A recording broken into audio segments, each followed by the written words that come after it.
Hey, everybody. It's Michael Shermer. It's time for another episode of The Michael Shermer Show. My guest today is Dr. Kenneth Feder, Professor Emeritus of Anthropology at Central Connecticut State University. His books include Frauds, Myths, and Mysteries, Science and Pseudoscience in Archaeology. You can see already why he's on the show here. There we go. He's showing his cover there. The Past in Perspective, an Introduction to Human Prehistory. Go ahead, Ken. You got the cover of that? No, okay. That's over behind me. Okay. No worries. And Native American Archaeology in the Parks, a guide to native heritage sites in our national. I've written so many. It's really hard to keep track, for God's sake. This is the new one here. This is there it. You go. It's called Native America, the story of the first peoples. He's got a nice picture there that he probably took of one of the cliff dwellings in, is that Mesa Verde? That is Mesa Verde. That is Cliff Mesa Palace. Verde. Look at that. And look at that. I don't think that is my photograph, in fact. I have okay. lots of photographs of the place. I know, it's great. Yeah, no, it's so good to see you. Thanks for coming on, Ken. Oh yeah, absolute, Mike. Yeah, no, it's been a very long time.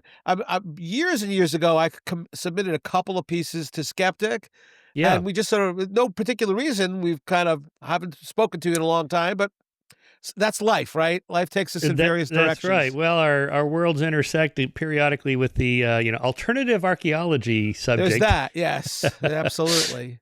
So just to ask the general question, with these, how do you know what these things represent? I mean, so the science of archaeology, how do you know what these people meant thousands of years ago and so on? How do you think about that? Oh, Michael, we just make stuff up.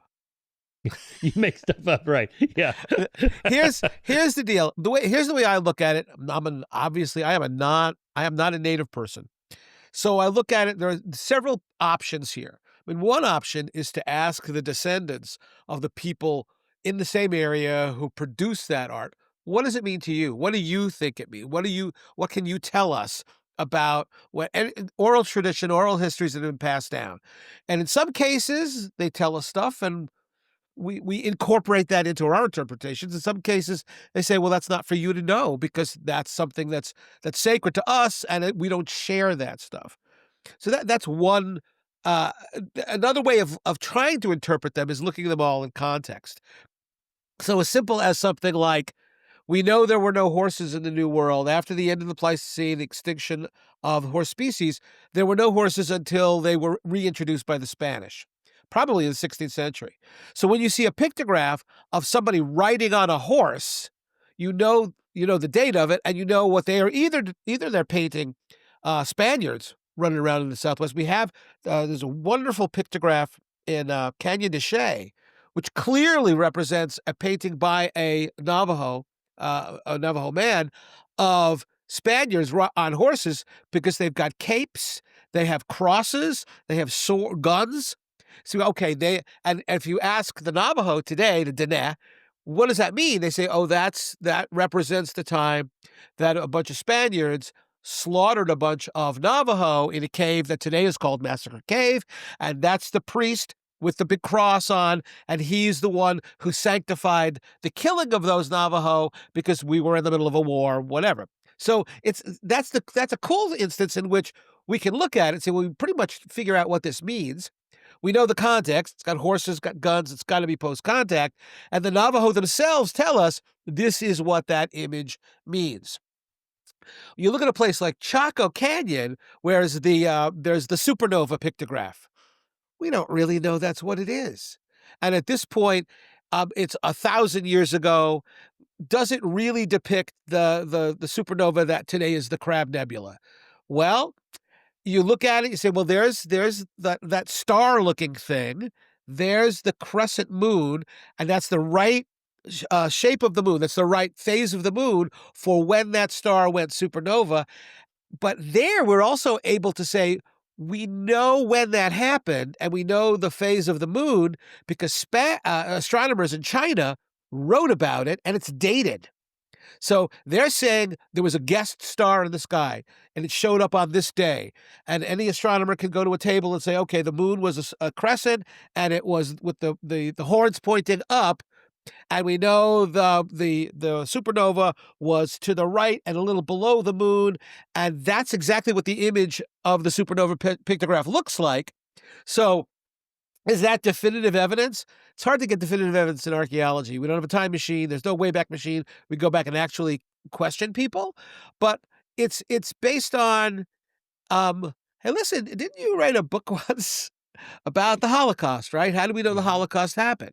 And I cite that book all of the time saying, Oh, listen, thanks. it's this combination of evidence. It's not any one, if you have only one stream or one channel, yeah, it's really difficult to know for sure. And maybe you'll never know for sure, but when you have multiple sources, multiple channels that all converge to the same point, we feel a little bit more confident. So we have the Chinese astronomers writing about it. We know what astronomers today will tell us it looked like, and we have the pictograph itself. And we also know that when you're standing right under the pictograph, it's up against, it's on a little shelf. So your back is to the wall of this cliff, and you're looking out into the sky, and that's where it would have been. So when all those things converge, that converging evidence, we are more confident. There are other instances in which we have to shrug our shoulders and say, all right, why do so many of these guys have really long penises in rock art, in petroglyphs, the scratched in images and pictographs, the painted images? I don't know. I don't know. But that's no different than looking at caves in Europe, Paleolithic caves, and saying, well, what exactly does that mean?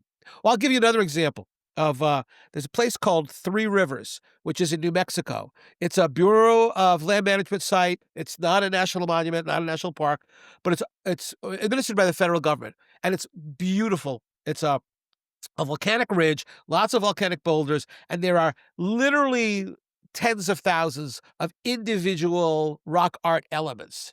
And there's one, and it's my favorite. It's of a bighorn sheep. It's a bighorn sheep because it looks just like a bighorn sheep, scratched into the rock. And in that bighorn sheep, they're not one, not two, not three, not one, not two. There are 3 arrows embedded in the body of the sheep. Now, can I say for sure, well, that's a historical document? They're talking about a time they once hunted a bighorn sheep, maybe 1,000 years ago, and got 3 arrows in it. Is it sympathetic magic? Is it when we go and hunt bighorn sheep, we hope to be successful, so we're going to memorialize that on a piece of rock. We're going to make it sacred, and that will induce the spirits of bighorn sheep to allow us to be successful in the hunt? Or is it art for the sake of art? We can't forget that. We so often we accept the fact that Western artists sometimes do stuff because they like it, because they like the imagery, because they delight in that imagery.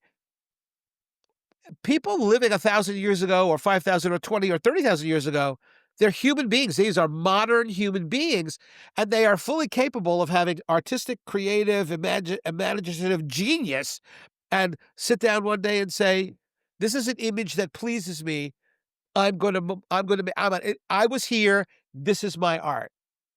And if we get in, we don't want to get into the trap of saying, "Well, we don't understand it." Sometimes I don't care that I don't understand what the meaning was. What I know is I look at it and I smile to say, well, that's a beautiful piece of art. And that's something humans do all over the world. Man, you have kids, kids start doing that stuff when they're like a year and a half, and you put it on the refrigerator, and you're not going to ask your kid, what does that mean? It's Right. cool. It's color. It's the imagery itself is evocative. It's I am a human. I do this. And yeah, I understand that there are zoos that, what are they? I've seen zoos that as a fundraising, they'll give like a chimpanzee, a paints and Right. or I've seen elephants too, Yeah. making images, and it's a fun thing. Mhm. I am not convinced those animals feel a compulsion to produce Yeah. art. People seem to. And it's cool. And it's in my book, it's all over. Lots and lots of pictures. I think all of the pictures I've taken of places I've gone to where I've just been blown away by the humanity of it. Yeah. Yeah. As a side story on that, I remember a documentary about John Lennon, and there was a camera crew at his house when some like deranged PTSD soldier, broke into the yard and wandered into the house. And instead of calling the police, John Lennon invites him in and gives him breakfast. And they're just sitting, and he's like, "What would you like to know?" And the guy's like, "Well, what did it mean when you said the walrus was Paul?" And he says, "Nothing. We just make stuff up when we're writing music. Most of it doesn't mean anything. I had a good day. I had a bad day. I had a fight with Yoko. Whatever. We just throw stuff out there and have fun." Hey, listen, it's people. People are creative and imaginative. A common image that you'll see in a lot of places, especially in the Southwest, is Kokopelli. I mean, Kokopelli has become such a like a cultural touchstone that you can Mm, go into like Walmart and find little mm, images of Kokopelli.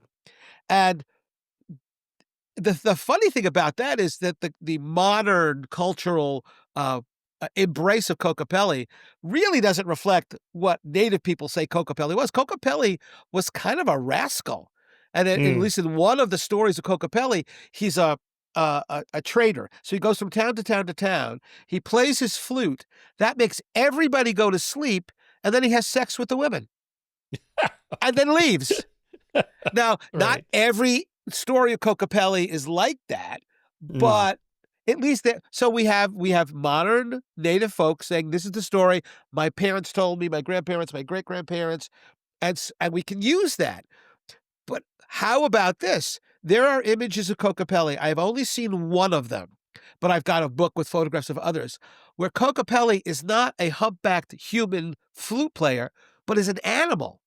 So I have a site in Utah where I have seen what clearly looks like a bighorn sheep on his rear legs, and he's playing the flute. And there are other images like that. Nobody can tell me, what does that mean? I don't know. I call him mm, sheep capelli. It's mm. just, and maybe it's just people are whimsical. People It, right. are They're doodling. exploratory in their art. So you made up an Yeah. image of a flute playing sheep. Well, why not? Right. And that, Yeah. sure, what I liked the artist to be able to go back in time and have the artist say, well, this is what it means.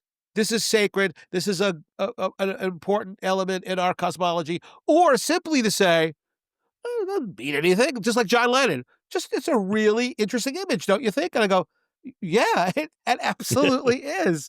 Um, and that's part so much of the art stuff. I embrace that just because when I stand in its presence, I am in awe at the Mm, humanity, at the cleverness, at the whimsy, because it's art. That's what art's supposed to. I think art should engage us. We should laugh at it. We should cry about it. We should be disgusted by it. That's all part of what art is. And that artistic tradition doesn't start in the Renaissance or start in the medieval period or start in Greece. It starts as soon as somebody looked at a wall and said, I could scratch an image on that wall, and when I go away, I come back, it's still there. How long do they last? Like I haven't been able to get dates on the Chumash pictographs of my property or Painted Cave for that matter. Must be centuries maybe, but not likely thousands of years. Wouldn't they fade by then? And is Well, it? It's presumably it's one more. It's organic, right? But to carbon date it, you'd have to destroy it. So they're not going to um, do that. yeah, with the case of Painted Cave, I'm not exactly 100% sure what if the black is from charcoal or Mm, manganese, in which case it mm. wouldn't be organic. The red could be ochre, Oh, right. and so no, you could not apply radiocarbon dating to I that. see. Um, there have been lots of attempts to date rock art, and it's very challenging. One thing that people have tried to do is look at the patina that develops over the art. Now, in a cave, I don't know that that would really happen, but say out in an open area where the rock face itself has been blasted for millennia by the winds blowing sand against it, and that has changed the external surface of the rock. So now it's a darker gray, and then people come along and they scratch through that gray and they reveal the natural color of the rock before Mm, it was patinated. Well, when they leave, the patination doesn't stop, it continues. And if you could calculate a clock for how long it takes, or a calendar for how long it takes for the patination to reoccur, you conceivably could look at a piece of art, compare it to what's right next door to it, and say, well, that much repatination would take at least 1,000 years, or at least mm, 100 years, or 5,000 years. Just as a little side issue, that I have this interest in pseudo archaeology or fake mm-hmm. archaeology or alternative archaeology. in New Mexico, in a place called Los Lunas, there's a large volcanic boulder that has, in Hebrew, a copy of the Ten Commandments. And it showed up first in like the 1930s, and I think it's a transparent fraud. But there are people going, oh, no, it's real.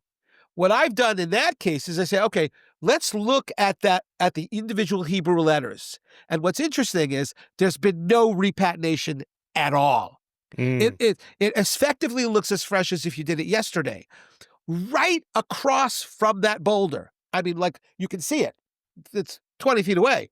There are real Native American petroglyphs that are probably in the range of 1,000 to 2,000 years old. How do we know that? I can tell you in a second.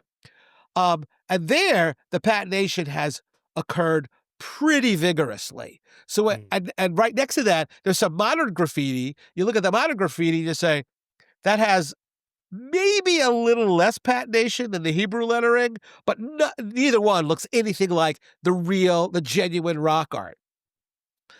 So but when I don't have a calendar, I don't have a clock, because it can change from year to year. There can be a year of 100 years worth of drought, and there's a lot of patination because there's a lot of wind. And then there's 200 years where there's not that much wind. Climates change, the weather changes. You're right. There are instances in which material has been recovered, organic material has been recovered from the art, and it can be carbon dated. This is pretty cool. There's a rock art variety called Fremont, and it's mostly in southern Utah.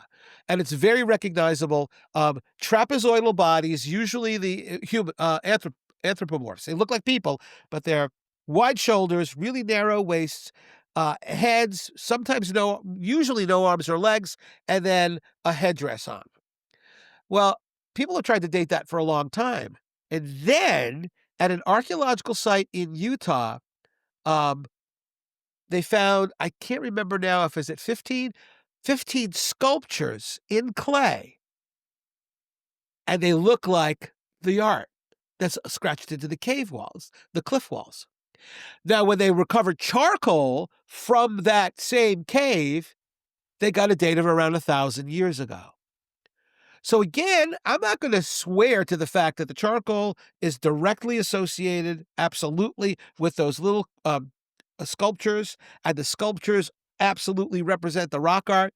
But it's a pretty good argument that they artistically, anybody looking at those little sculptures and looking at the rock art would say those are very similar in terms of their style.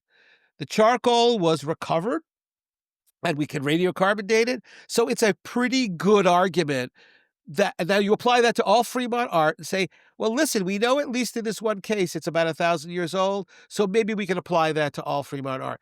Archaeologists do that all the time. When I tell you a site that I've excavated is 5,000 years old, that's shorthand for, I had one fireplace at the level where all the artifacts were found. I recovered charcoal. The charcoal carbon dates to 5,000 years ago, so I've only dated charcoal. But because of the association, I'm going to apply it to the site at large. Now, people can make mistakes where wait a minute, if you look really carefully, this charcoal was a much later introduction. We excavated a site in South Windsor. We want to know how old the site was. And at the same exact level where we found stone spear points, we found a beer bottle from the 1950s. Oh, my God. Well, why? Because we looked at it more carefully, it was at the end of a filled-in woodchuck burrow. So I don't know. I'm not going to tell you the woodchucks were drinking Miller High Life. No, I'm not telling you that. But what I'm telling you is that at some point, somebody drank a bottle of beer. They threw it into that woodchuck hole. The woodchuck hole, the area floods constantly.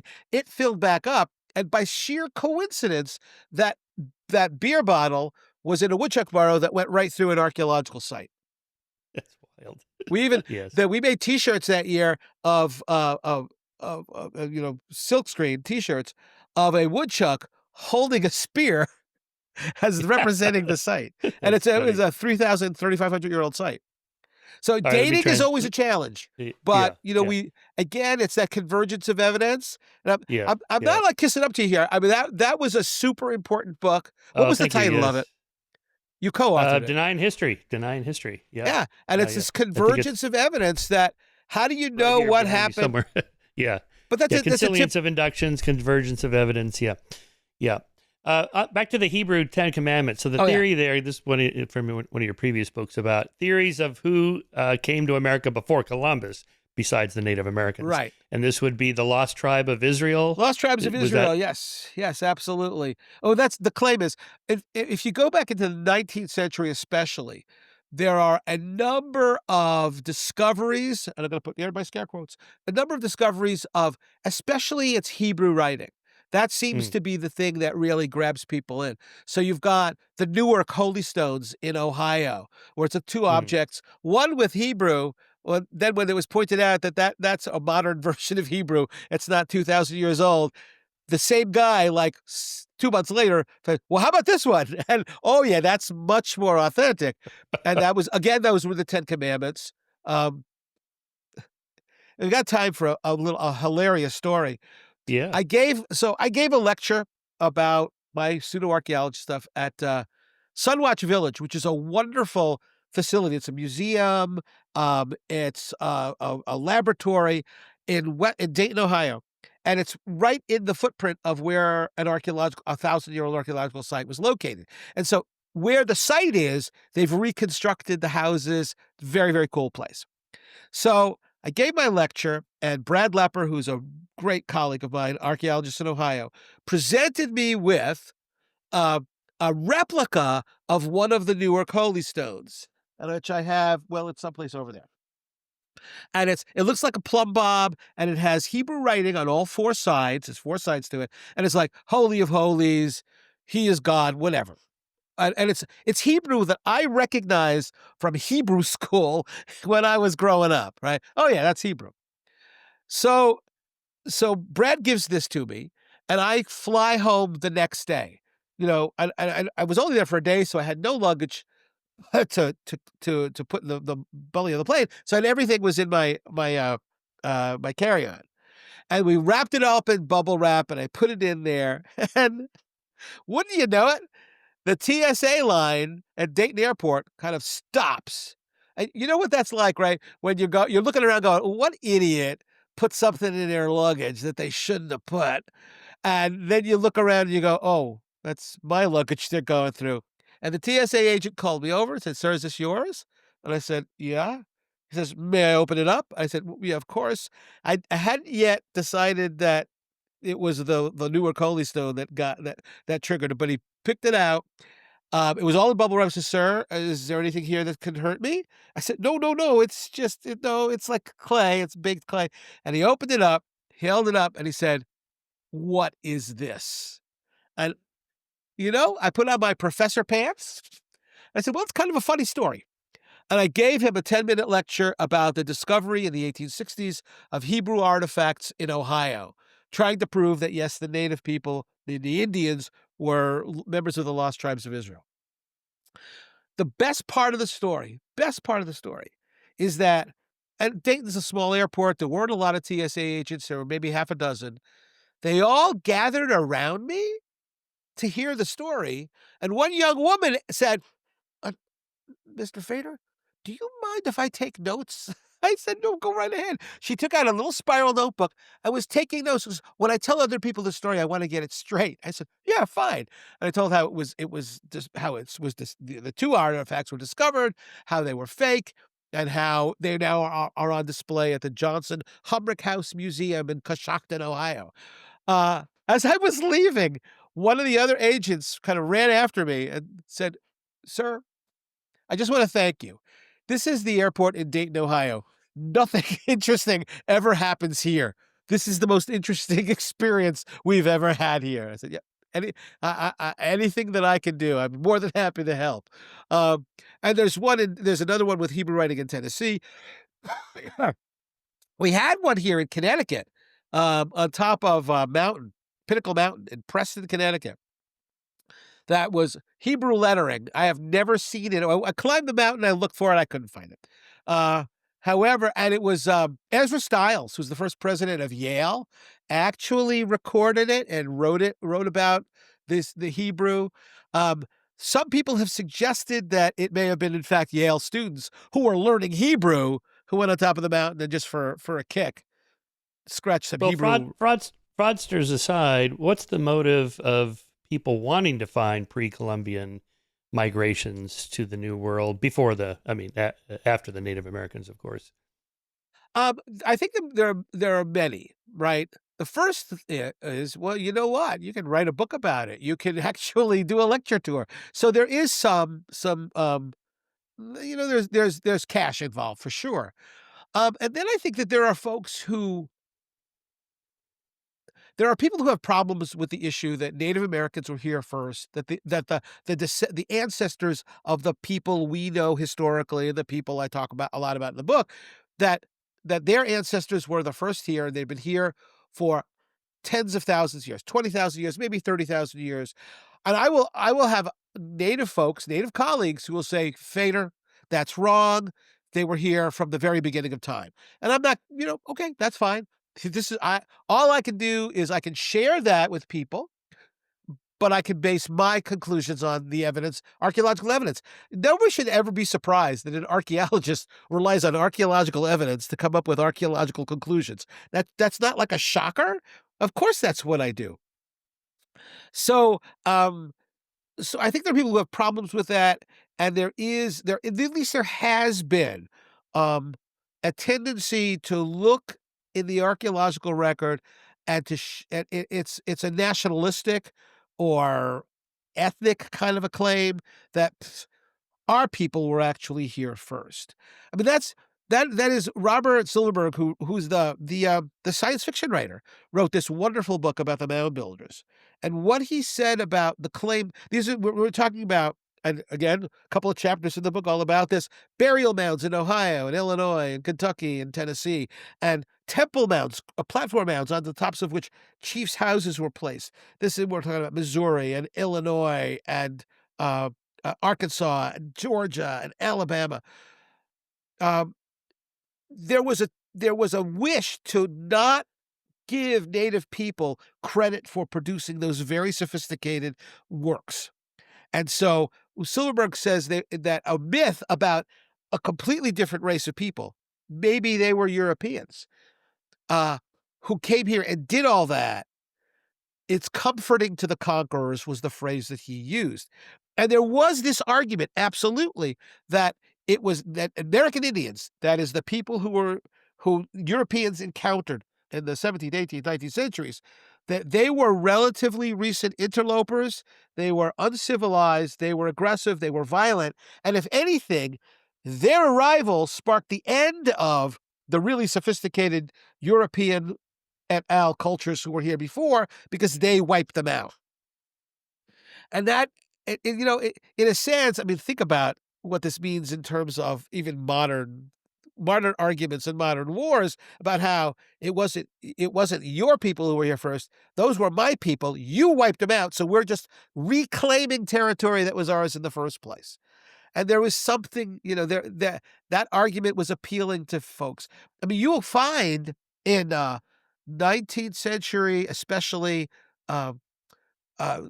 publications by learned people, this kind of completely dismissing even the possibility that Native Americans and American Indians had been responsible for any of the sophisticated stuff. At one point, somebody says something, I'm going to paraphrase, it's the equivalent of suggesting that American Indians built the pyramids in Egypt. No way. They're uncivilized. They are backwards. They're aggressive. They're warlike. They're nomadic. No way they could have done it. And so, at least in the past, there was that argument. I mean, even in the case of the Kennewick Man, right? The discovery of this 9,600-year-old skeleton in the American Northwest, there certainly were people who are not Native American who made an effort to claim that was a sign that their people were there. There actually was an assembly of Norse people who claimed that was that 9,000-year-old individual was actually Norse. There were a few Polynesian folks who said, "Oh no, because the image, the skeleton itself morphologically has some commonalities with people from the Pacific. That shows that we Polynesians were here first." Nobody's immune to this kind of argument that hey, we were here before you were. And the archaeological evidence shows that. Yeah. Yeah. So the earliest site we know, pre-Columbian, would be the Vikings, about 1,000 years. Yeah, as far as we can tell, we know that the Norse were here. And again, why am I so dismissive of other claims like Kensington Runestone? Well, you have the picture there in your book of the Viking reconstruction. one. Yeah, the that's a reconstruction of a Norse house. So again, it was the 1960s. You got it's Newfoundland, Canada. Yeah, in Newfoundland. Lance au Meadow is the name of the site where Helg Anstein Ingstad, who was an archaeologist, her husband Helg, who was a journalist. They were looking based on the Viking sagas. There are two Viking sagas, Eric the Red saga, the Greenlander saga, that clearly talks about their travel west and their discovery of three new lands. Markland, Vinland, and Helluland. And if you look at their description, it sure sounds like it's Baffin Island, Labrador, and Newfoundland. And if you follow, and they even talk about encountering Skraelings, who are the native people, who they immediately start killing. So that didn't work out really well. There's a context with, it was Bjarni Herjolfsson who was trying to get to Greenland to visit his father. He got blown off course. He sees these lands. He comes back. He tells Eric the Red and Leif Erikson about it. They want him to bring them back there. He says, I'm a farmer. I'm not a navigator. I'm not going. Sells them their boat because the boat will remember the way. And that's when... And Eric, at this point, was getting a little long in the tooth, so he didn't want to do that exploring. But Leif did. Leif talks about it, and the sagas record that. And so that's why the Ingstads were looking in the general vicinity of northeastern Canada, in the general environment there, looking for any evidence. And they were in Newfoundland, and I think it was native folks who said, well, yeah, up on one of the peninsulas, there's this really weird thing, and that's not the kind of house we built. And the Ingstad went up there, and they excavated. They found a ring-headed bronze pin. Well, the native people weren't working in bronze. They had iron from meteorites, but no bronze, no alloy of copper and tin or copper and arsenic. They found a spindle whorl, a soapstone spindle whorl that was used for spinning wool. And again, the native people in Newfoundland weren't spinning wool. They didn't have sheep. There were some pieces of wood that could be traced to Greenland. So you look at all the pieces together, you go, yeah, oh, yes, absolutely. The Norse were there about 1,000 years ago. And again, it's sort of funny, I think, that when we think of the Vikings as being big, tough, hardy men and women, and that's true. But in the end, according to the sagas, they left Newfoundland after they tried to establish a colony following Leif, about 25 years after Leif. They said, no, we couldn't get there because the native people are like really nasty. So they admitted that, you don't want to screw with the Skraelings. And so they left. There are a number of other places, especially in eastern Canada, where there are artifacts that certainly look like they reflect the kind of the traveling of the Norse in that part of Canada. So there's a beautiful wooden sculpture in a local native style, but the guy's wearing a cross. And so is that an indication that they're depicting a priest? Maybe. The other really cool evidence, and as far as I know, this is the most recent, is that the walrus teeth were a really big deal back in Europe once they started shifting these back, once they started trading for carvings, for scrimshaw. And in fact, the most readily available walrus teeth sources were being hunted to extinction. Well, we now have some DNA evidence that some of those walrus teeth that were carved into artifacts back in Europe, the DNA traces them to a walrus population in north central Canada. So now it's an open question. Did the Norse travel there directly, or were the Norse trading with native people who had access to those walrus teeth? It's so cool. It's so much more complicated than we ever dreamed possible. And again, I talk about, I am contractually obliged to at regular intervals to flog the book. And I know what you're thinking. You're saying, Feder, Feder, I'm not thinking anything. you're shamelessly flogging your book. And I say, no, I'm very much ashamed, but I'm not going to stop doing it. What about the claims of migrations from Polynesia to South America on the West Coast, or the Olmec statues on the East Coast of South America that look like African features? So they might have been migrations from Africa. Right. There are two. Let me answer those separately.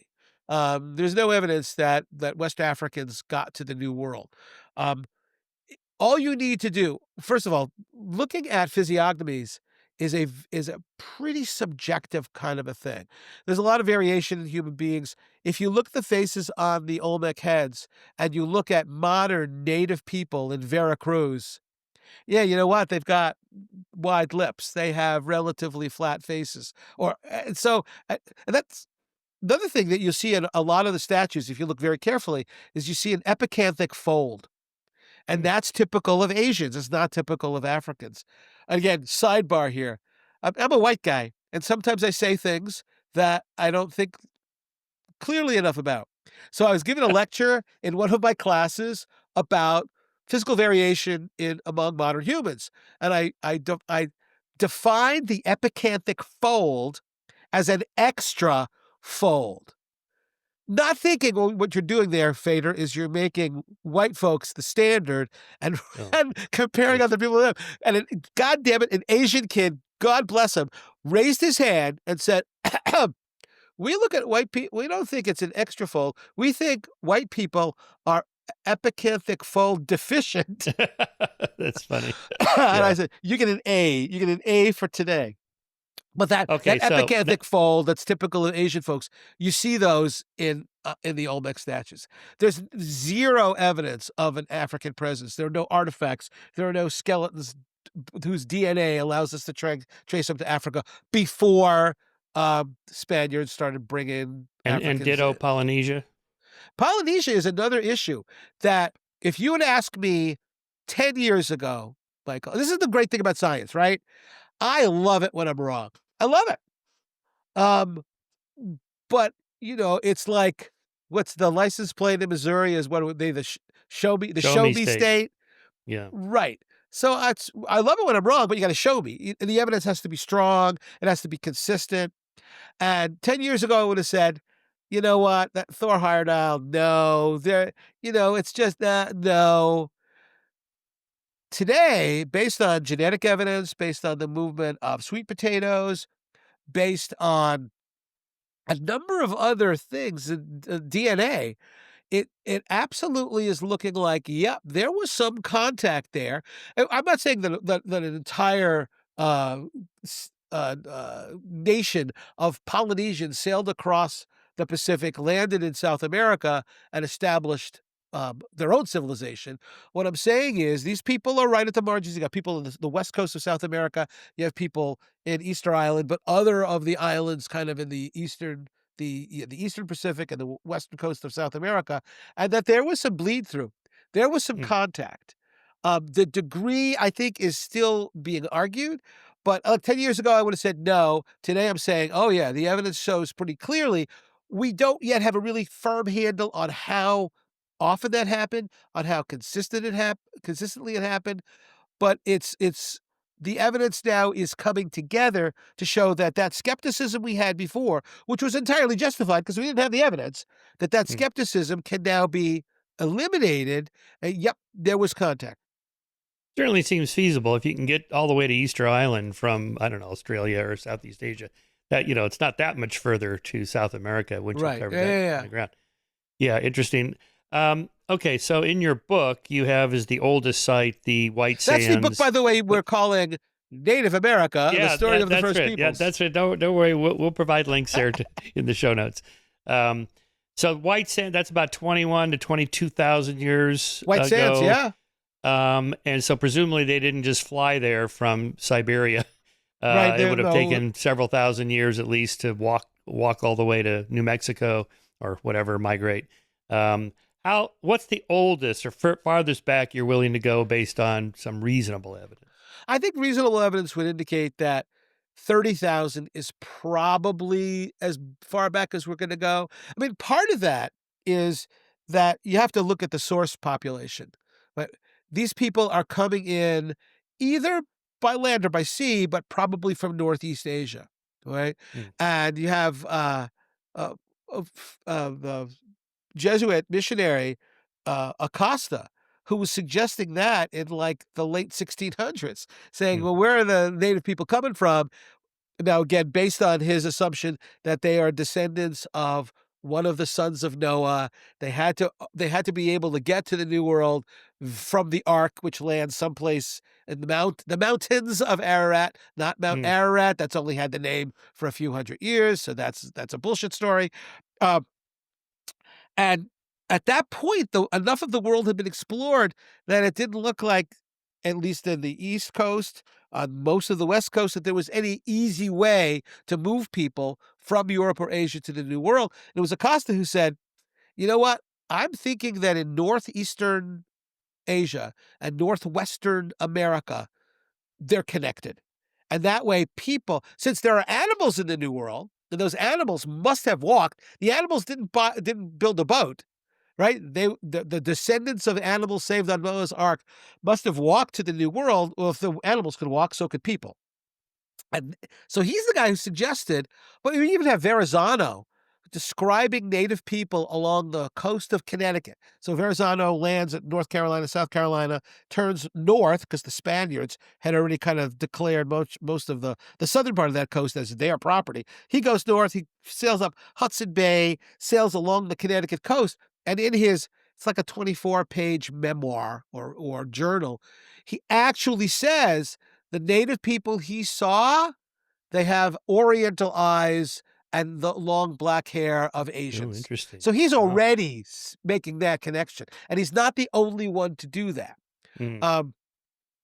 So if you got people for sure in New Mexico 22,000 years ago, even since the book was published, an additional piece of research has been done to further cement, which is an interesting choice of words for me, to further prove that, yeah, those footprints are in the neighborhood of 21 to 22,000 years ago. They are absolutely modern human beings. And so to expand across the American North, even along the coast, it's probably like 30,000 years. And as I said, the archaeological sites in Eastern Asia, in Siberia, they don't date to much more than 40,000 years ago. Mm. And so when you look at the genetic evidence, Jennifer Raff, my wonderful colleague, who's a biological anthropologist, geneticist, who wrote her book is Origin. By the way, that was reviewed by the New York Times, who really ought to consider reviewing this book right here.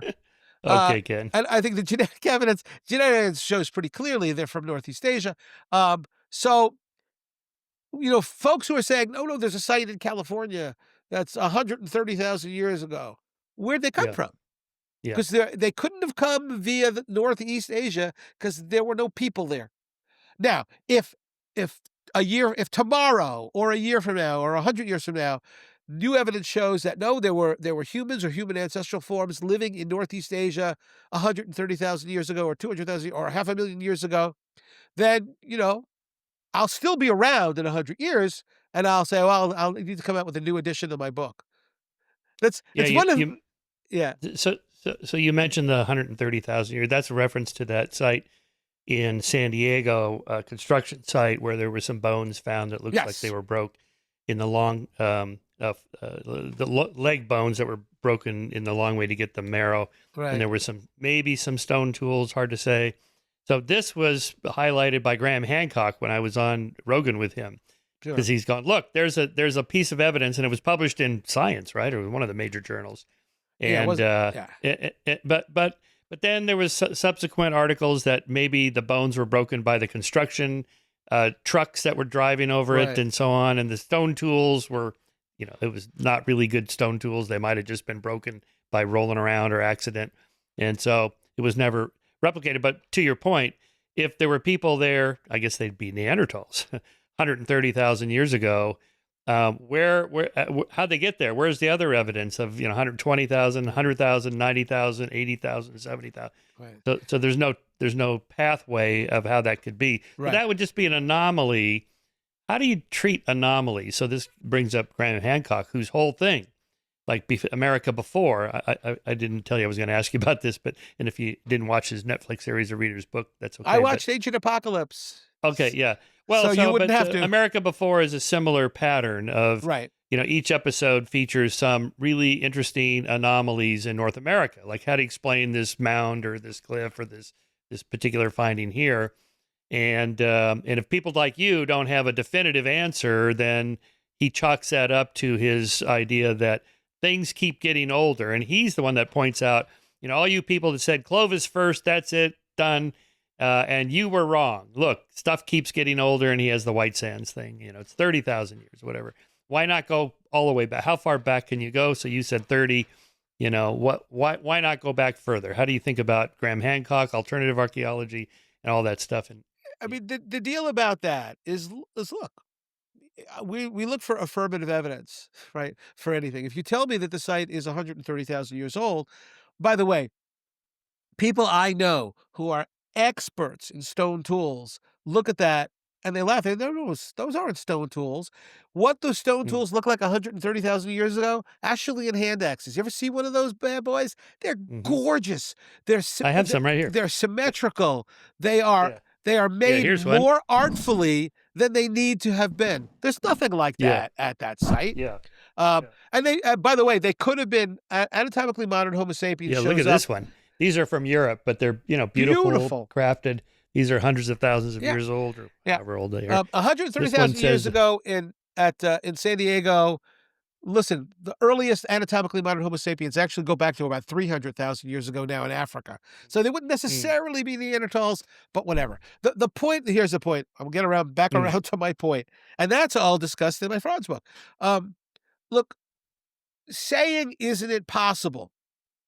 Or saying, but you guys were wrong.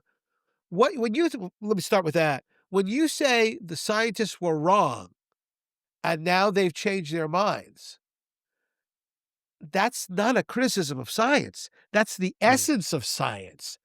That's a criticism of religion. No, this is what I'm believing, and nobody can disabuse me of this because it's in the Bible. That's the opposite of science. Science is all about, this is what we think is going on here. We've got a good consensus. We have a lot of evidence for it. But there's that little window there where we know we will recognize, we will celebrate the fact of that we are uncertain. We celebrate uncertainty. And so merely saying, yeah, but you've been wrong before, you can't, by the way, you can't say you've been wrong before and then claim that scientists are rigid and conservative and don't change, because that's contradictory. That's a stupid thing to say. We change all the time, not because anybody forces us to, not because we are in love with our hypotheses, but because we're open to new evidence. That's what we want. We want new evidence.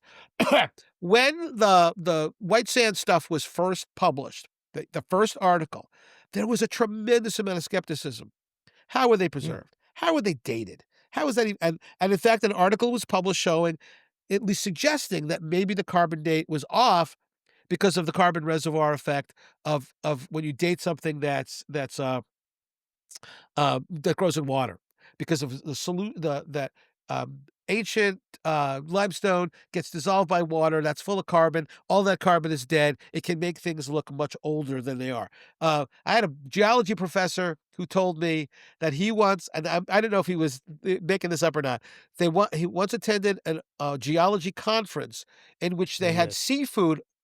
Yeah, you wrote about that in the book. That's a hilarious story. Seafood delivered, and then after they ate it, they said, by the way, the radiocarbon date for the bones on that seafood shows that it's like 7,000 years old. I said, what? They said, no, because there's the carbon reservoir in water.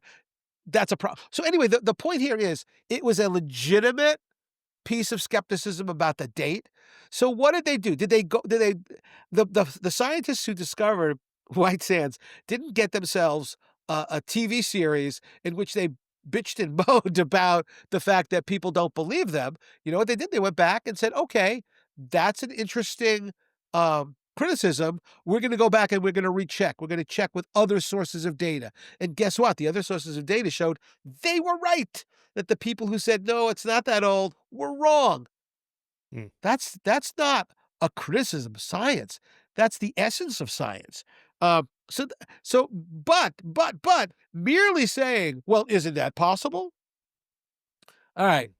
Here's my isn't it possible, and you can bleep me out if you want because I'm going to be accurate in what I said.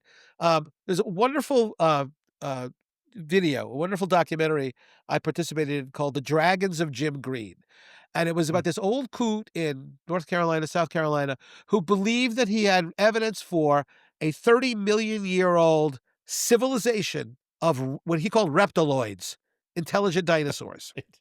The guy who made the movie, Randy Salo, great guy.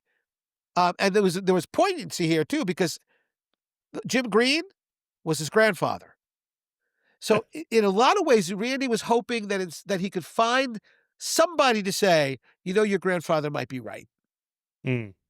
But Randy was smart enough to know, but maybe he's not. And at one point, and this is in the video, Randy has me sat down and says, "Yeah, but archaeologists have been wrong so often in the past. Isn't it possible that my grandfather has found something that's 30 million years old?" And my response is, and I'm paraphrasing, but it's almost word for word. It says, "Randy, I don't like the question. And the reason I don't like the question is because no matter what I answer, I'm attacked. If I say, Mm. well, sure, technically, if I say no, absolutely not. I'm a hard-nosed skeptic. I have a closed mind. I'll never respond, blah, blah, blah. I'll never respond positively. But if I say, well, sure, in a technical sense, it's possible because anything is possible, then if you cut it there, it sounds like I'm agreeing. And then I went on to Mm. say, and Randy, it's possible in the way that as I am sitting here, a pig could fly out of my asshole. It's possible, but I'm not going to put any money on it.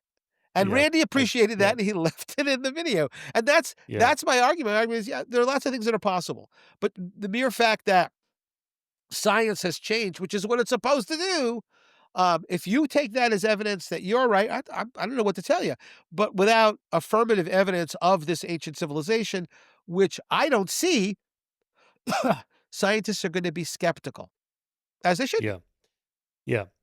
Yeah. Like Gobekli Tepe is highlighted by Graham and others as being a remarkable find of these monumental architecture by hunter gatherers. Yeah, yeah.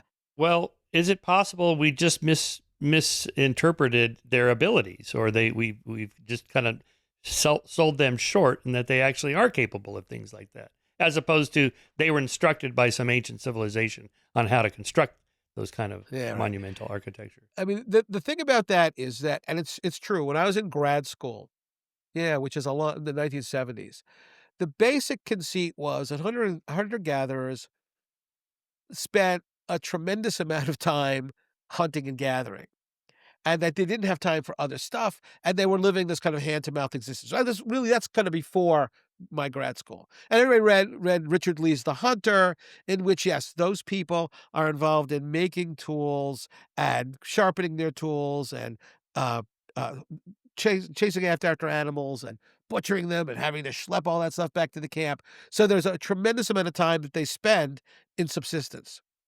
But when you look at even the ethnographic record, there are people living in areas that are so naturally rich that they have the equivalent of the food surplus, the equivalent of what you get when you have a sophisticated, in quotes again, agricultural system.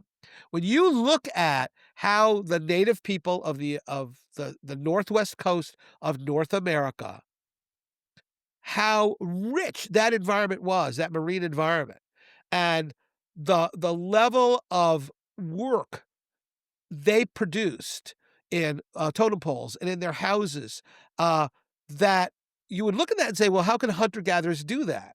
Well, because sometimes hunter-gatherers are so good at managing wild resources that it's the equivalent of agriculture. So the folks at Gobekli Tepe, Mm. that's another great example. First of all, folks, Gobekli Tepe has been published for more than 30 years. I remember reading about it in briefly in an issue in Archaeology magazine. I think it was in the 1990s. And yeah, archaeologists were very skeptical. They said, "But wait a minute, they're hunter gatherers, and so that precedes agriculture." But the thing is that site's been excavated for decades, and as the excavations have continued, and I know some of the people doing that, they have produced an enormous body of evidence showing, yeah, they were perfectly capable of doing that because they were able to produce a surplus, even though they were not producing food, they were collecting what nature had provided. But what nature was providing was so rich, and you have to remember that in that part of the world, wild wheat, wild barley, that occurs in abundance. There are advantages to the domesticated versions of those crops where they're easier to harvest because the seeds don't the rachis doesn't get brittle, and the seeds in nature they get brittle, they fall off, so it's a real hassle to collect it all. But there's a lot of it where in an agricultural setting the rachis is flexible so that you can use that sickle to bring to harvest all that wheat, bring it back to your settlement, and then remove the seeds there. Um, but still, that means that an enormous surplus of wild foods can be produced, and that's probably what they were doing at Göbekli Tepe and other sites in that part of the world. Yeah, you're not going to be doing that in the Arctic. All right, you're not going to be able to produce that in the Arctic. Maybe you're not. Maybe it's going to be challenging doing that in a desert or semi-desert environment. That agriculture is going to be the real deal breaker there. Once you get it, you're able to build pueblos and cliff dwellings and whatever. But in some parts of the world, that's not the case. And here's the beauty about Göbekli Tepe is that it's not some hidden thing that archaeologists are trying to sweep under the rug. That the book you mentioned, Past in Perspective, like the last edition of the book, not the current one, the last one, there's a picture of Göbekli Tepe on the cover. I mean, Mm. that's called hiding in plain sight or something? No. Right. Do we sometimes change and evolve our opinions, um, kicking and screaming against them? Yeah. Are some people so married to their hypothesis that they will never give that up? Yeah, archaeologists are people, historians are people, and some of those people are jerks, and some of them What is are never going to change. But here's the deal: who cares? I don't care.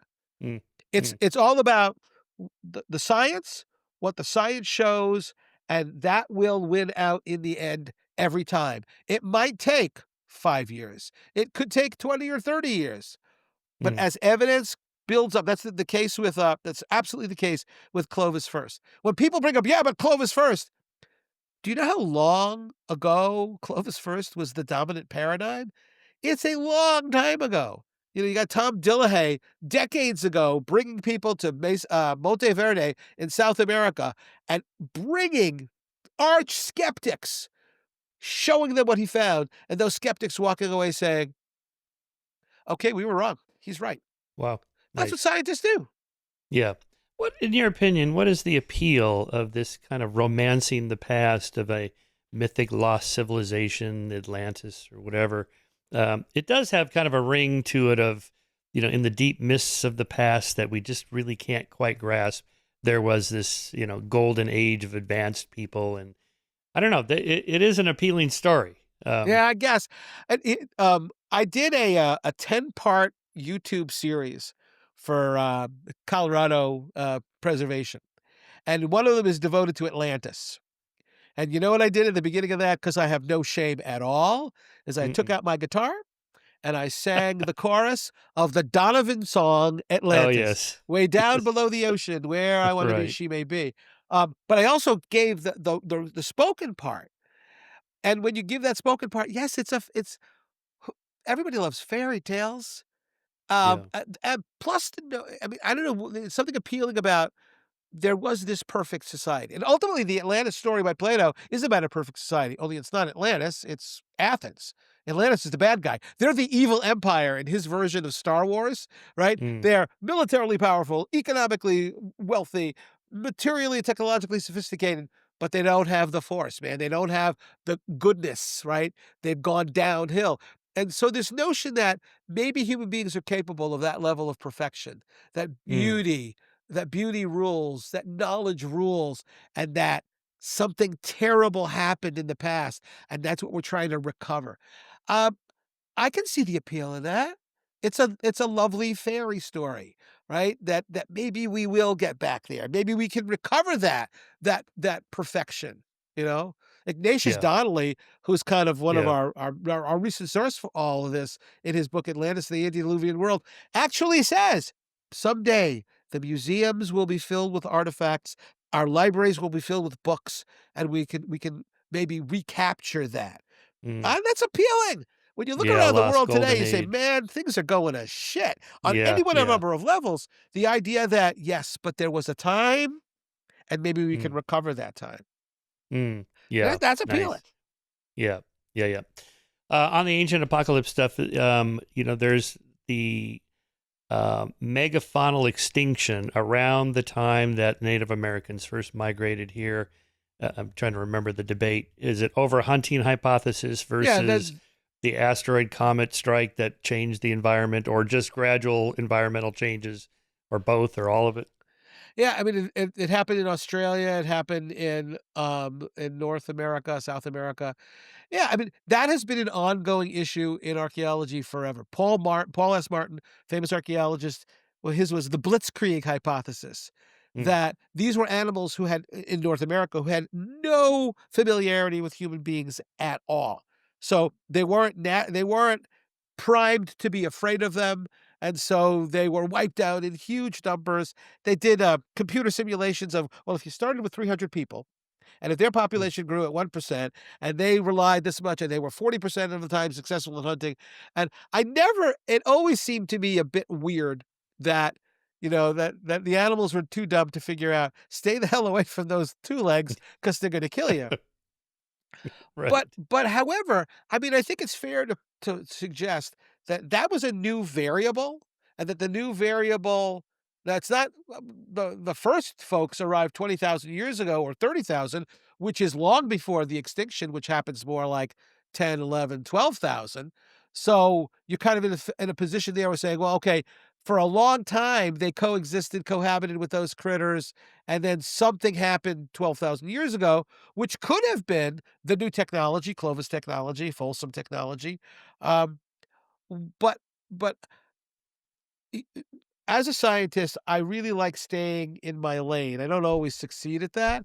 I'm not a Hmm. geologist. The geologists who I know, who have looked carefully at the uh, the Younger Dryas, which is when, well, maybe an asteroid or a comet impacted on Earth and it wiped out large numbers of these animals. It destroyed the lost civilization utterly. The argument I hear in response to that is, well, no, there's no evidence for it. And so, but ultimately, if it had happened, that's not evidence that it was a super civilization. Mm. Right. That would be like, okay, it would fit. But the deal is, when especially in my perspective on epistemology, the whole deal about science is it's evidence that allows us to reach conclusions that are accurate representations of what really happened. The lack of evidence is never positive evidence. Um, so Mm. if you tell me, as Graham Hancock, and he owns up to this, in a number of places in Ancient Apocalypse says, well, maybe the lost civilization was so utterly destroyed by this comet impact, there's no evidence for it. The problem for any scientist is going to be, how do I distinguish the lack of evidence is because it was totally destroyed from the lack of evidence because there is no evidence because it didn't exist? You Hmm. can't. Hmm. So then that's outside of the realm of science.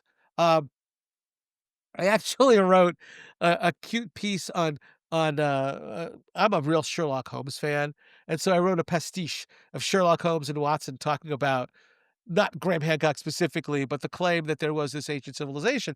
And there's this whole argument about, well, wait a minute, negative evidence is not evidence. Mm. A lack of evidence doesn't prove that is not anti-evidence or whatever.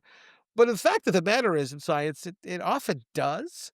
If you tell me there's a mosquito in my room and I look for it and I can't find it, that lack of evidence is not, that absence of evidence is not evidence of absence. But if you tell me there's an elephant in my stinking room and I don't find it, that's pretty damn good proof that it's not here. An ancient civilization that had this gigantic impact on just about every culture on the planet, that had cities that plied the waves, they'd leave evidence. Because at the same time, we find evidence of all the other not so advanced civilizations from that same time period. So if we can find Native American sites that date to that period, if we can find sites in Africa and Australia and Asia that date to that period, what the apocalypse selectively erased just the ancient civilization? For me, that's nonsense, and that's a deal breaker right there. What the thing I always tell my students is, if you've got an interesting hypothesis, you don't have direct evidence for it, but you think there's circumstantial evidence for it. That's great. I have a shelves over here. Let's put that on the shelf. Now, we don't have to throw it away. We don't have to completely avoid it, but it stays on the shelf until there's affirmative evidence for it. Yeah. And until then, it's going to gather dust. And in terms of the ancient apocalypse, okay, I'll put it on my shelves, but got to have evidence. Yeah, it's one of the arguments that some of the SETI astronomers make, that, if aliens came here, like 50 million years ago and built civilizations or pyramids or whatever, nothing would be around left. It's gone. Even the pyramids themselves will be gone within a few million years, just from erosion and so on. That's an interesting idea, but I'm not sure it's true. Well, this is the problem. 50 million might be kind of a limit. If there's no evidence, then what are you going to do, right? Anyway. Right. Okay. Did they walk here or did they take a boat here? I like the Kelp Highway because I live here in Santa Barbara and the Channel Islands are right there. And if I had to choose between walking and bushwhacking all the way down the coast versus just get on a canoe and do a little fishing, that would be the easier way to go. But isn't the problem that 10,000 or 20,000 years ago, the sea levels were hundreds of feet lower? So wherever they stopped and made little camps, or actually shelters or whatever, that would be underwater and gone. Right. So what's the evidence for that? The interesting thing there is, I think it happened both ways. I mean, there are people living in the interior of Siberia. The land that's opening is the interior, and they're following animals. Now, there's a cul-de-sac there because they get stuck in Alaska because the two ice fields, the Cordilleran and the Laurentian, are coalesced. So they may be stuck in there. So there are sites in Alaska that may represent that movement 12, 13, 14,000 years ago, and they're stuck in that cul-de-sac. But yes, there are people who are maritime adapted, who are living along the coast of Northeast Asia. And as the Aleutians become part of a Bering land bridge coast, and as they are hopping, they're finding food. They're following the food that could go all the way down the western coast of North America. You're right. In most cases, those initial sites are going to be inundated, right? So it's going to be very difficult to find. But then you have a site like Cooper's Ferry in Idaho, which is 16,000 years old. So that's old. That's pre-Clovis. That's before Clovis. And when you look at it, it's south of the glacial ice, probably in a period when those ice fields are coalesced, so the people couldn't get there by walking through the corridor between the two ice fields, between the two glaciers. So in all likelihood, they are the descendants of people who came along the coast and then turned inward, turned east, because there's lots of food there, and they're spreading out there. And in lucky circumstances, archaeologists have found those sites. There's the Manus site in Washington with a mastodon or mammoth with a spear point in its back that dates to pre-Clovis, 14,000 years ago. There's Cooper's Ferry. There are a number of other sites like that may be this sort of pale shadow of a movement of people east once they've reached into North America. And this is before Clovis. What's our best estimates of the native population at the time of Columbus? And then are there mathematical models to go from, say, 20,000 or 30,000 years ago with 100 people or a dozen people and you can get to whatever the number is at 1,500, say 10 million or 50 million or Yeah. whatever it was. There are these mathematical exercises which I can't really speak to. When you look at North and South America together, there are tens of millions of people here, because even in When Columbus came here. yeah, by the time Columbus Yeah. got here, because you've got I mean, Teotihuacan alone may have had a polity of a 500,000 people, quarter of a million, 500,000. That's one particular society or civilization. So when you look all around, and especially, extremely difficult just simply looking at, say, the archaeological representation of that.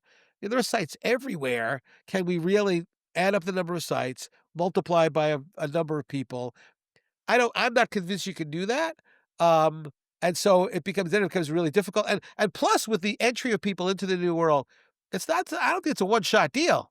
Once that Right. highway is established, people are following that same highway. Once the glaciers um, separate and there's an ice-free corridor, people are coming down there as they are expanding, looking for following the food, and then spreading out from there.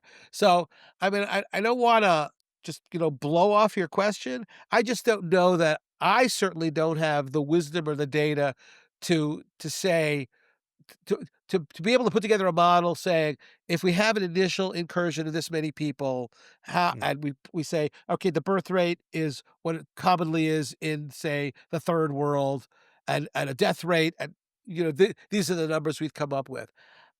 I think that's kind of playing with numbers, and Yep. you can make up virtually anything.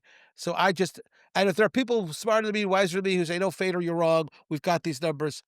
Well, good, more power Yeah, to that's them. okay. All right, let's talk about the kind of myths of Native Americans. The noble savage. You wrote about the crying Indian commercial. I Yes. remember that. And Yeah, remember remember the the chief, commercial? the chief Seattle speech about no one owns the land and deforestation, all this stuff. Dances with Wolves with Kevin Costner, and there's this Right. kind of long, long ago in a century far, far away, were these beautiful people that lived in harmony with the environment, and they didn't kill each other, no genocide, no war, and they had a balanced ecosystem where they only killed just the right amount of animals, and so on and so on. How much of this is true? How much of it is just pure myth making? Oh, it's a lot of it is myth making, and I think it's Yeah, insulting too. Native people, Native Americans are not symbols, for God's sake. They're people, they're and people. people have all the foibles and all of the joys and wonderful accomplishments of people. They're part of that story. I remember years ago, I won't give any details. I was a board member of a museum that were rewriting their mission statement. And one of the people on the board who I was friends with was a woman who was Lakota. So she's a Native American. And we were kind of troublemakers. We were always joking around. And the new mission statement was what, like, it essentially was what you just said, that the Native people lived in harmony, and they were peaceful, and all. And this woman turned to me and said, Are they talking about the Aztecs?" And Right. the Aztec ability to wipe out large numbers of people and post their skulls on what looks like a giant abacus at the foot of the Temple of the Sun or whatever. Hmm. Human beings are capable of amazing things. And yeah, that's absolutely Native people. Their amazing accomplishments is what I focus on in the book, because I think that's what people really need to hear about, because we have so many negative stereotypes. They're drunk. They only get money by only opening gambling casinos. They were primitive. They were whatever. The only good Indian is a dead Indian. Kill the Indian to save the man. These are all things people actually said about them. Um, but yeah, they're people, and people can be pretty shitty. And there are no native societies who are bad.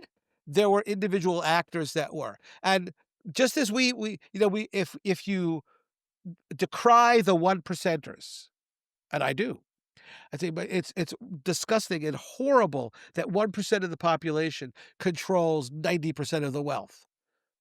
Well, that's Egypt. That's Mm, the Aztecs. That's mm, true in many cases. That yes, that there were. You look at Cahokia, this amazing and wonderful site.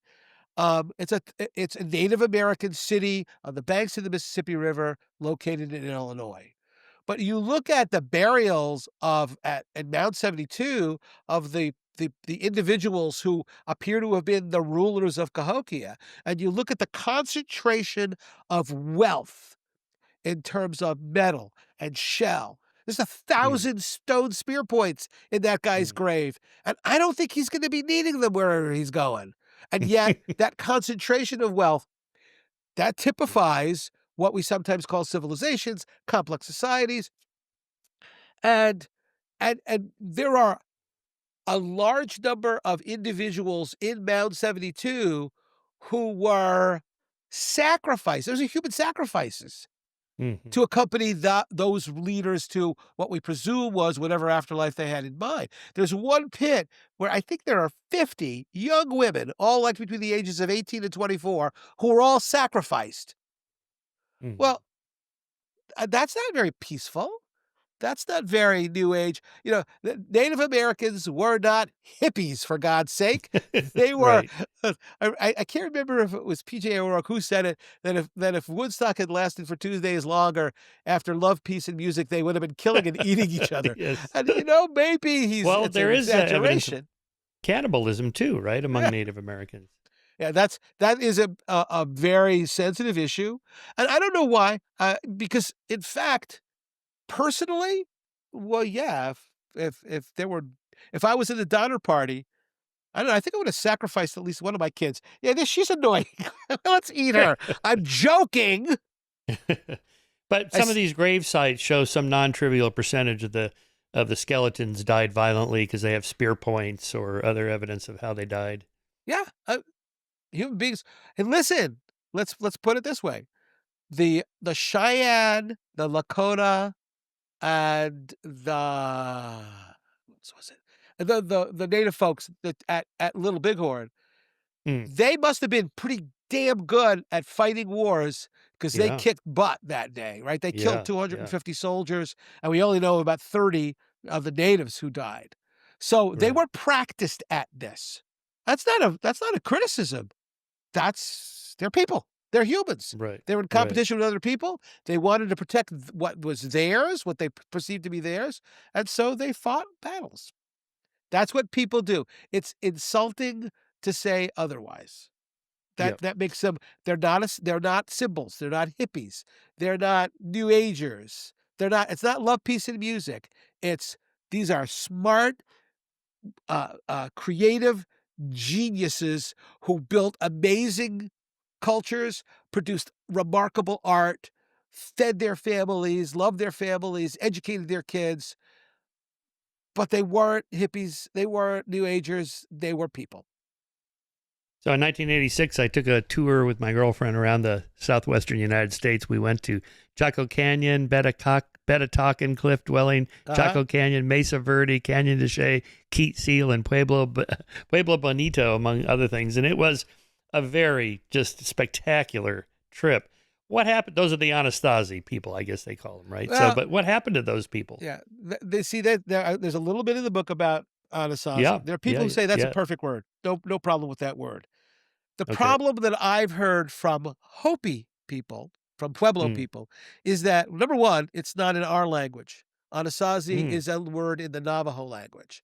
And on okay. the Hopi and the Navajo, not really on the same page about a lot of stuff, which is why, of Okay. course, the federal government put the Hopi reservation in one of them right smack in the middle. They're an island in the middle of the Navajo reservation. Um, but and the deal there is that Anasazi now you're going to get different definitions of Anasazi. The one that I got from a Navajo Dene man is that Anasazi means ancient people whose bones have turned to dust.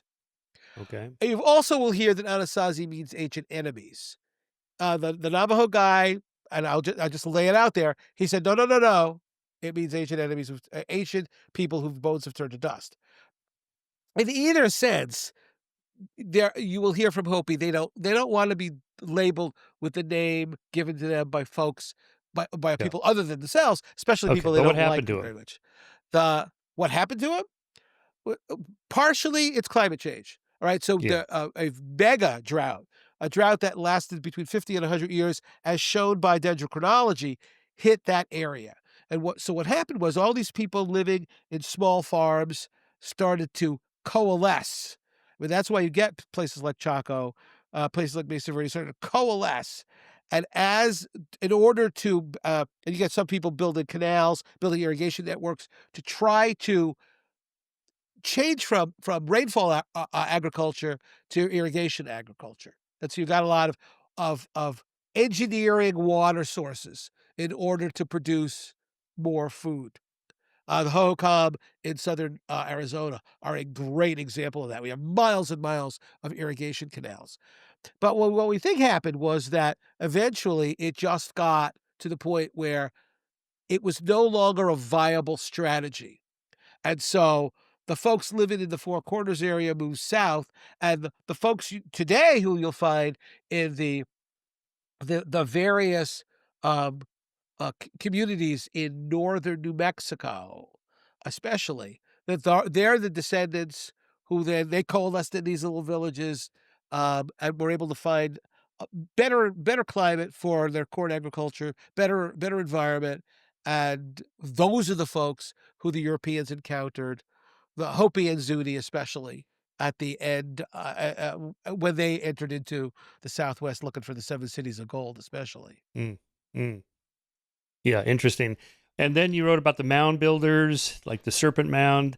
These Yeah, are some really impressive, massive earth moving sites. How did they unreal, do this? unbelievable. Yeah. Why did they? Yeah, why did they do that? How did they do it? Yeah, the why question is one that always surprises me because it's like, why Mm. do people do anything?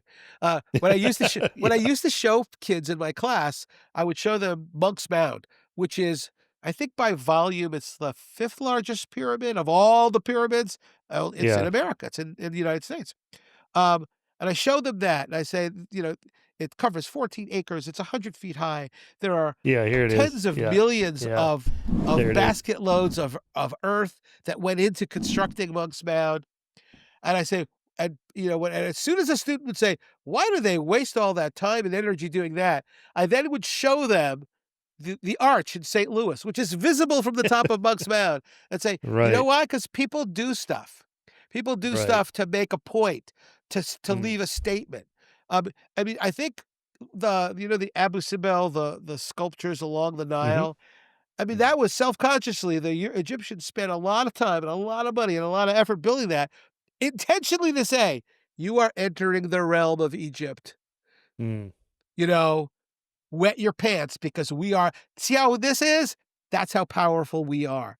So as a right. symbol of power, a symbol of worship, a symbol of messaging to the gods, uh, Serpent Mound is no different than a huge cathedral in Italy built during the Mm, Middle Ages. It's God intends us to do this. The spirits intended to do this.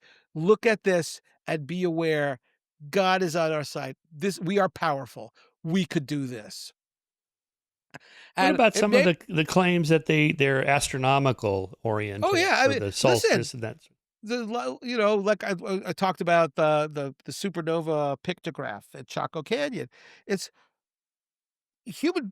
First of all, I live in northwestern Connecticut, and the sky's okay, but when I look up at the sky, it's nothing like it looks, say, in the hmm Southwest, hmm when you're out at Chaco, you're in a dark sky park, and it's like you're on a different planet. Yeah. Native people were living before there was air pollution, before there was all this crap in the City air, lights. and so Yeah. you look up at the sky, and it's like, "Holy crap, that's amazing," and hmm it does not surprise me at all. I'll ask you this question, maybe you know the answer. Somewhere in my mind, I have this notion that I read an article about people's reaction with awe at seeing something that blows their mind, like seeing Hmm. a huge mountain and feeling so small, and there's almost like a visceral or physical reaction.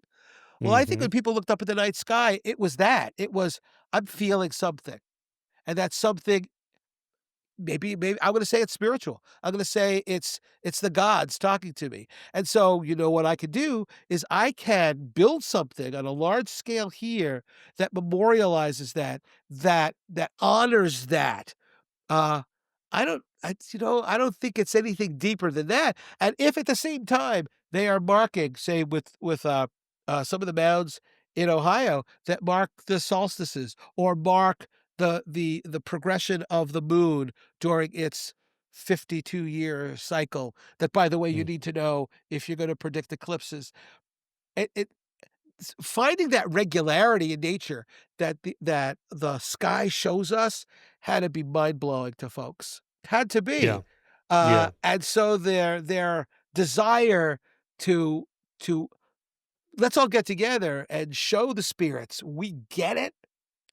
It's and that doesn't surprise me in the least. Like, it doesn't surprise me in the least that in the Southwest there's this actual, it's one of the origin stories. In the beginning, I have a chapter called "In Their Beginning," and it's Mhm. it's again, Native people were looking at the same things scientists today look at and trying to explain those things based on the knowledge and information they had, and looking up at the night sky and saying, "Well, there are some things that are patterned. Well, that must be the result of people of ancient." First people, first man, first woman, putting those in. But everything else is a profusion of craziness. Maybe it was Coyote who saw them doing it, Mm. saw the bits of mica that were on the blanket and just said, "I can do this quicker," and just goes, psh. And Coyote, that's something Coyote would do. And it explains this amazing sky that you can look up at, uh, uh, and wonder at the Yeah. beauty and grandeur of it all. And so, yeah, I keep looking for where's the explanation for that Oh, visceral. this is Dacher Keltner's book, Awe. Dacher Okay, Keltner is a psychologist at UC Berkeley, there you and this is go. what he studies.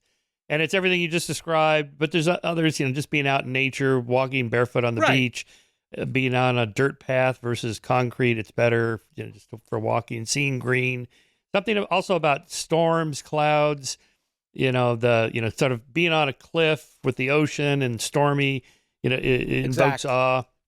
So cathedrals are, these are multi-generational projects that, it sort of unites a people across time, Uh-huh. not just space.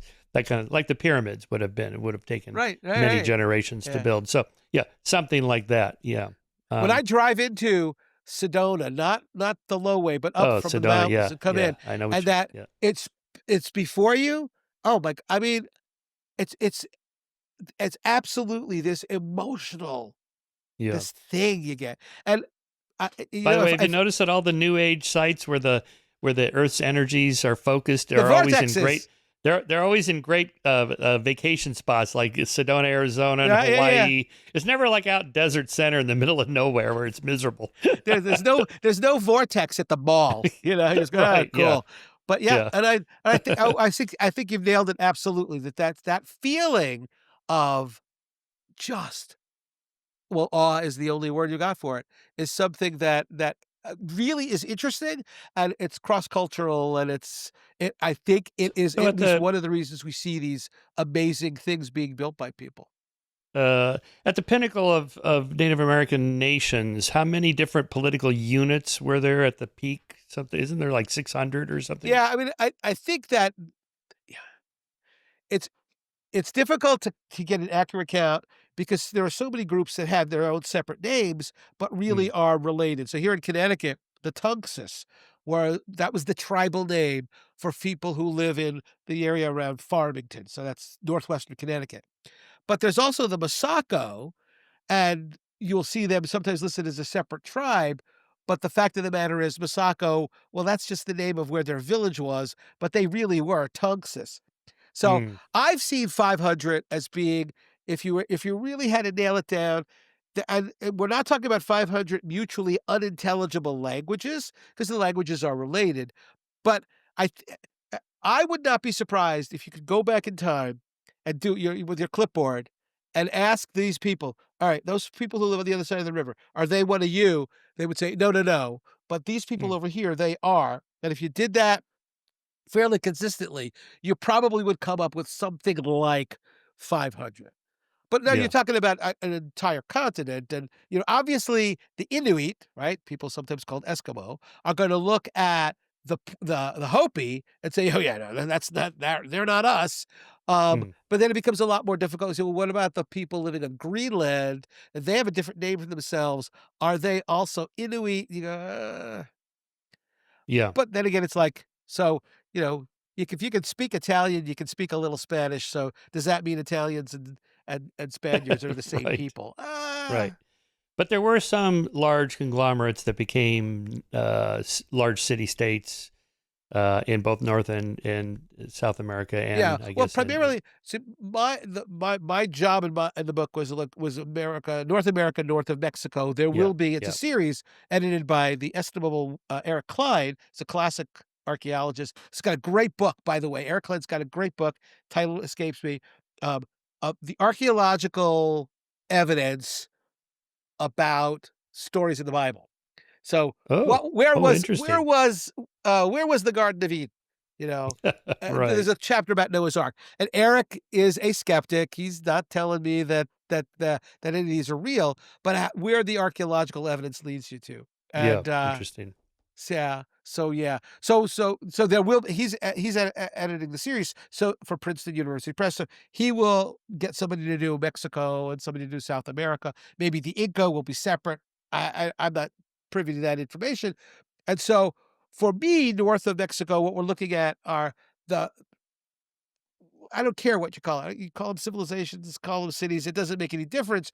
But there are certainly the burial mound builders would constitute one highly complex society, a series of societies.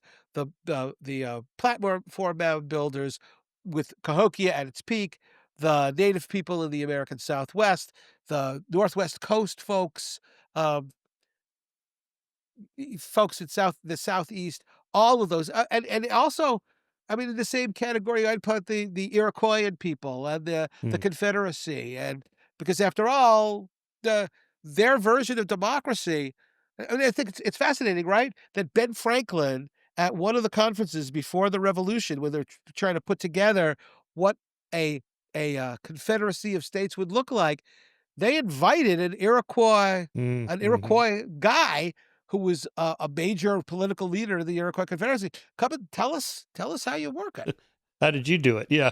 Yeah, What works? exactly. Yeah. I mean, Yeah. at the same time, of course, Franklin then says, well, if these savages can do it, so can we. But Yeah. whatever. Yeah. What about writing? Writing? Yeah. Writing. Yeah. North of Mexico, there is no alphabetic writing system. Well, before you got Sequoia putting his together and all.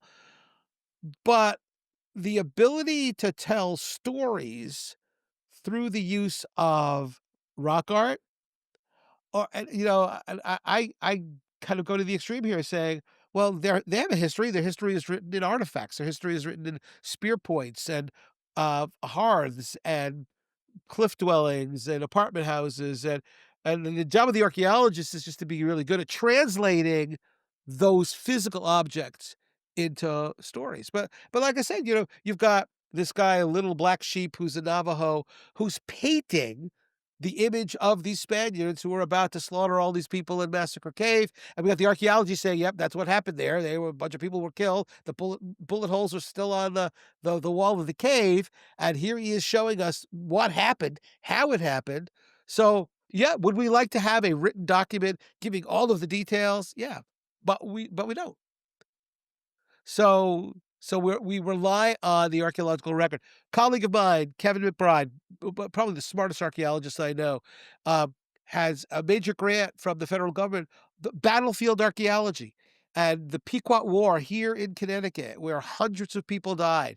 Uh, we have written documents written by the victors in the war. We have George Mason's book about the destruction of Pequot Fort, the Pequot Fort in Mystic, Connecticut. But we also, Kevin has discovered there's this wealth of archaeological evidence of arrow points and flintlock guns and on and on and on that were part of that battle, and has recovered those and has written. He is in the process of writing, continually writing, um, papers about what that kind of history can tell us. And yeah, okay, it's not words. We don't have the words from the Pequot, but we have the objects left behind. And that's the goal of archaeology, is to be Yeah. able to translate that stuff into something that's meaningful and accurate. Well, remember in Jared Diamond's book, Guns, Germs, and Steel, he opens the book by asking, why is it that Europeans, conquered Native Americans and Australians and so on? Why didn't, Papua New Guineans or Australian Aborigines sail to Europe and conquer them? Right. So then the rest of the book talks about the kind of randomness of geographical differences, and that some lead to diffusion of responsibility and labor and larger populations and riding and so on, and other geographies don't. So his was more of a geographical interpretation. How would you apply any of that today now to, say, North American peoples? Well, first of all, the vast majority of native people who died after the coming of the European died as a result of disease. Yeah, germs. So it's not Right. like, it really is not the case that, again, that they were incapable of defending Yes, themselves yes, yes, and the yes, Europeans right. arrived. Plus, I mean, the Europeans who had guns, where'd the gunpowder come from again? Mm. Yeah, that was China. All right. So, Yeah. but the deal is, and here's another instance in which the numbers are made up, uh, but at least in terms of what the Spanish were saying in the Southeast, when DeSoto and those guys were coming through and talking about miles and miles and miles of cornfields and Mm. thousands of people living in these communities, and then 5 years later, people coming in here and saying, "We don't see any people at all." It the diseases may have in some cases, probably took 90% of the population. Hmm. So so yes, in that case, it's kind of the quirk of history that Europeans had all these diseases that they developed immunities to after large numbers of them died, but Right. but that native people had never experienced. They had no opportunity to develop an immunity because they Right. all kind of died off, and then they became very easy pickings. And yeah, it's also the case that you have a case like with the Aztecs, in which so much power and energy was invested in the ruler, and they figured that out in a hurry, that you don't have to kill all those soldiers, you have to capture the ruler. Because Mm. now it's like cutting the head off of the snake. Mm. Well, the snake's pretty big and can still defend itself, but you got the head. Mm. So, I mean, I don't think that I don't go along with the argument that it's any kind of reflection that the Europeans in some way were more powerful in in the sense we're talking. Mm. Uh, Yeah, but I agree. there was this quirk of history that ended up with Yeah. a large numbers of them dying. The the uh the the plagues that afflicted the folks in Mexico. And especially when you're talking about a city like Tenochtitlan, where it's a dense population. So if you got an infectious organism, it's going to pass through there very, very quickly. And again, in there, we do have some numbers that in fact indicate, yeah, you got 90% of the population dies off, and you have a small percentage of the population that either is able to develop immunity, or that wasn't really as affected by the disease for whatever reason. They had some kind of inherent immunity. Uh, when that happens, all bets are off, right? Yeah. All right, Ken, I got to wrap it up here. Here it is, Native America. Get the book and read it. Princeton University Press. Absolutely. I hope you all like it. I hope you've enjoyed this. Thank you very much, Michael, for inviting me. It's been a blast.